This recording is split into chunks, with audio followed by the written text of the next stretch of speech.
Lifestyle values before the 1920s and during the 1920s and then now all differ greatly from each other. Things like gender roles, inventions, style, rights, values, beliefs, and even music has all changed. Even the difference on what was right and what was wrong back then and to now is a completely different thing than what it was then. There's been some hard times, long battles fought, but every little impact was effective in some way to now shape America on what it is today. And me, Kiara, and Sophie are going to be telling you some changes.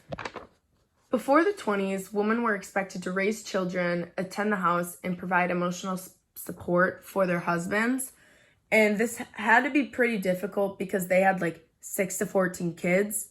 And that's a lot of kids to take care of.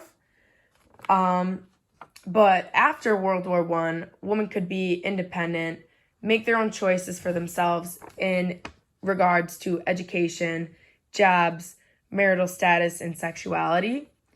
Their career choice expanded, but women did not gain access to all job industries and didn't even come close to having equal pay.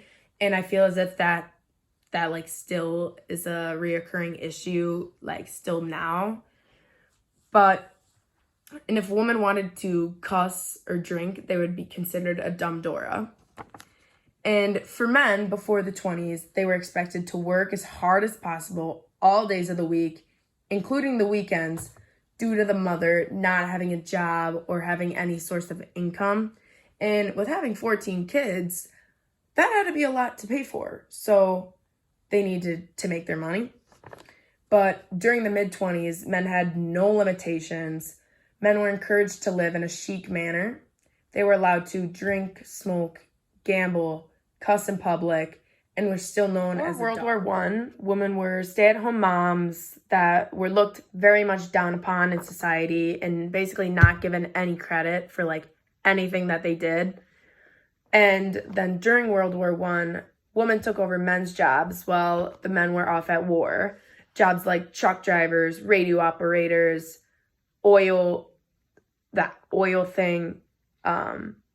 clerks, mechanics, etc. Congress passed the 19th Amendment to vote on August 18th of 1920, which then granted women to be able to vote. And now women can like run for president. So women have gone very far in society. And in New York City, Chicago was one of the biggest hotspots. New York City and Chicago were two of the biggest hotspots for jazz music in the 20s. But the big city, which was Chicago, was known as the capital of jazz. Now, the most popular genres of music in 2023 is like hip hop, rap, rock, Latin music. So with family values and beliefs, so many people started having 3 or 4 kids instead of 6 to 14, which huge difference, humongous difference. And that was like better for their husbands. They kind of got more of a break and like because they didn't have to pay for as many kids. And it was considered better to be divorced than married back then. And 1 of 6 marriages failed in the 20s. And then 1 of 17 marriages in 1990, which basically literally 1 of 17 marriages would like fail. And there was mandatory school attendance in every state by 1930, which all kids were able to go to school by then. Yeah. And the influences of the younger generations spilled over into the older generations, which they didn't take how it was back then.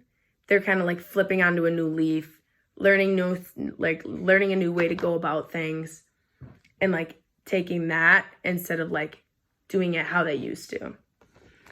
And with consumerism, the rise of consumerism was basically the consumers were spending more. So people bought high wanted items like radios, which was about $200 back then, a little around that range. And now it can literally cost anything. It can literally cost like $5 to like $500.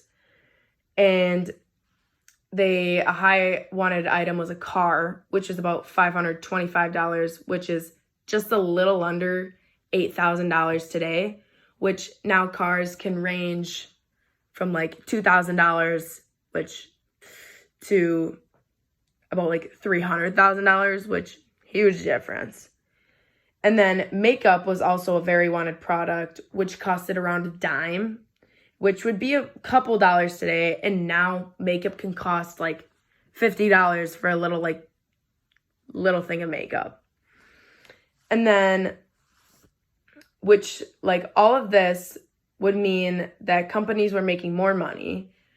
The more money they were making, the more valuable like all the products became. And it was a higher price for everything. And like the more wanted the item, the higher the price got. Credit and consumerism. Making payments on a house at the time were common, but not really on everyday items.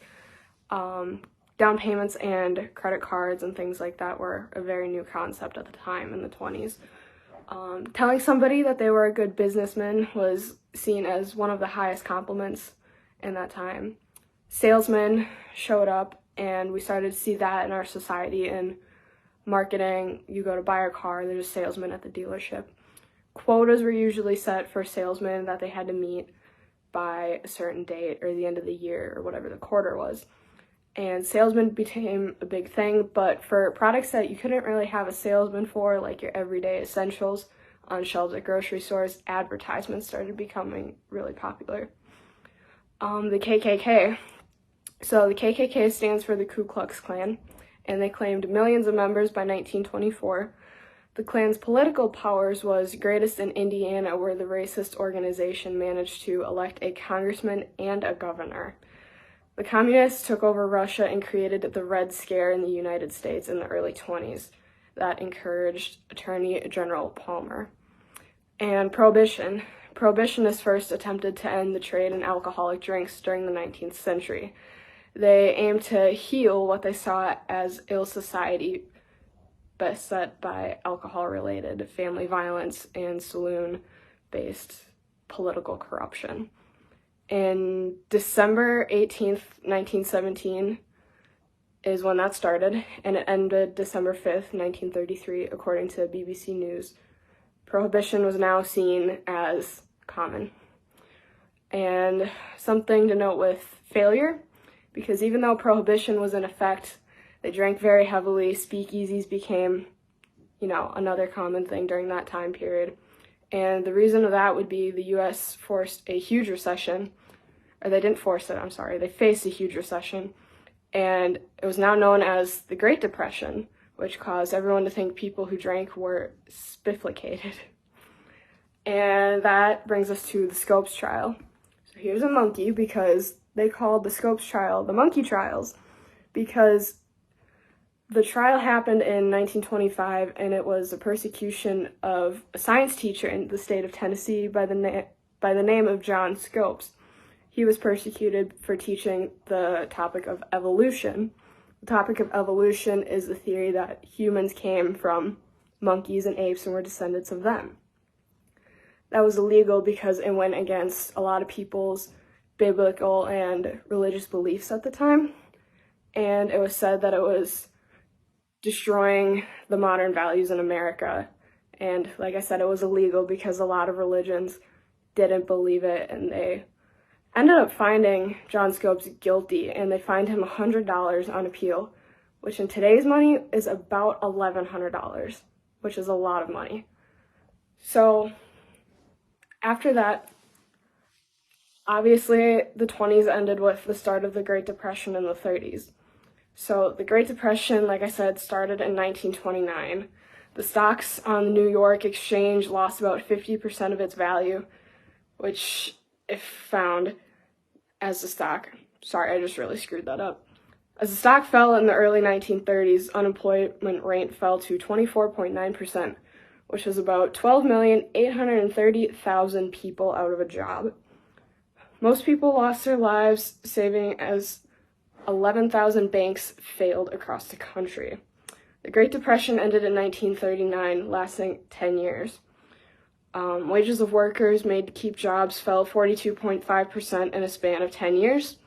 And in addition to that, the good lifestyle left people wishing for the good old days when things were changed. It made people wishing that it was still in the 20s, which was seen as, like I said, the good old days.